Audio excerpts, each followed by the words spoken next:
steroids. Here's a good common MK677 question from online that I think will be helpful to illustrate how MK677 works. He says, I'm a lifelong natty. And welcome to the dark side, by the way, my friend of freedom. I'm looking to dive into the SARM realm. I've done plenty of research on the most compounds and wondering if there's a point in taking MK677 as a standalone. My thoughts being I could get a little boost in strength gains, appetite, sleep, etc. without suppressing my natural testosterone level. So would it be worth taking MK677 by itself? I will answer this question thoroughly, piece by piece, so that you fully understand how I approach these things. Well, first of all, MK677 is not a SARM. A SARM is a selective androgen receptor modulator, means that it affects the androgen receptor in the muscle, which is the same receptor that testosterone works on. This is, MK677 is a growth hormone pathway compound. Has nothing to do with the androgen receptor. So it's not technically a SARM, but people refer to research chemicals in general as SARMs. So I'm not trying to nitpick, just trying to get accurate information out there. And he wants to know if it's taking it standalone is a good idea. He thinks he could get a boost in strength.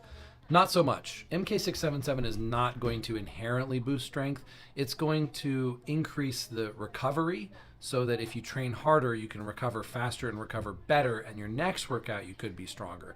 So over a longer period of time, if you have better recovery and you have more muscle growth from your workouts, then indirectly, yes, of course, strength is going to go up.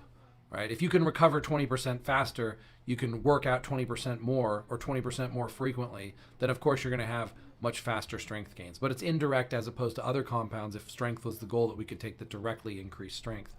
Appetite. I agree, MK677 is really good for appetite. That is a good use for it. Sleep. Yes, for some people, MK677 massively improves sleep quality, and for others it doesn't. That's individually specific. Have to try to find out. And he says he's hoping it doesn't suppress his natural testosterone. That's right. This is on the growth hormone pathway. Pretty much nothing I can think of on the growth hormone pathway impacts natural testosterone production. Like, he's thinking about getting in the SARMs world, and he wants to take something that doesn't suppress natural testosterone production.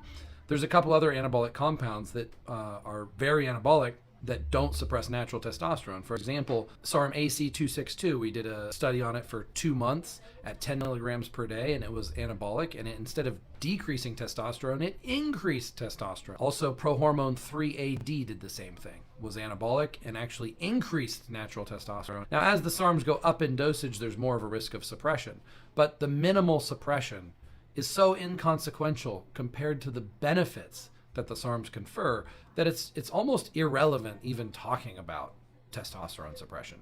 It only happens, the testosterone suppression only happens to a significant degree when you're taking huge doses. And if you're new to SARMs, you're so sensitive to them that such a small dosage is effective, and that small dosage is not really suppressive. And even if it is suppressive, SARMs replace most of the benefits of testosterone anyway. So what? Your natural testosterone is temporarily suppressed, but you've replaced it with even more beneficial SARMs. So who cares whether testosterone is suppressed? Fertility makes a small difference. It depends on how long you're on the SARM. But the benefit of SARMs over steroids too is that steroids seem to suppress fertility and natural testosterone production longer, whereas the SARMs, people seem to rebound their natural testosterone level really quickly. Most people don't even take a PCT after SARM cycles. So then his last question is, so is it worth it to take MK677 by itself? It's better than nothing. It's better than being natty. Like, taking 10 milligrams of MK677 gives a huge benefit with very few side effects. And I'll add, of course, with Slim pills. Like, MK677 without Slim pills, benefits still outweigh the risks, but not anywhere near the benefits of MK677 when combined with Slim pills. And then Slim pills also mitigates most of the risk of MK677 anyways, so it's a no-brainer. So yeah, if someone wanted to take the really slow approach and take a very safe compound, let's put it this way, throw out all your BCAAs, throw out your, creatine is okay, but even creatine, throw it out compared to SARMs. SARMs are way more effective than creatine, but you can use them together. Like, creatine's great, but like, throw out all the mainstream supplements that don't work and replace it with one pill of 10 milligrams of MK677 and get way more results. So yeah, it's better than nothing, but it's kind of like, man, it's slow just to take 10 milligrams of MK677. I'd at least take a SARM. I'd take MK677 with 20 milligrams of SARM AC262, for example. Now that would barely, if not at all, suppress testosterone levels, have no side effects that I've seen from either of them that are really relevant to talk about, would make a huge difference in strength, performance, and muscle building and fat loss.